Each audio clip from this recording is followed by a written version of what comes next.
Andamos mais de 100 km, eu tava escutando um barulho de alguma coisa batendo aqui. Acho que era pedra sendo jogada no cárter, né? Deve ter sido pedra batendo aqui no cárter da moto. E enfim, sujou ali toda a moto, ó. Por causa da estrada de chão, de terra que eu andei. Mas é isso. E é isso, rapaziada. Aí chegamos por aqui, já tá fechado.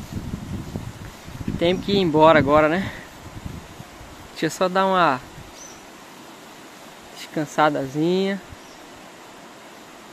Aí daqui a pouco ir embora, né? Tem um bar e um restaurante ali embaixo. Não sei se eu vou lá comprar uma água. Também não sei se o bar tá aberto, né?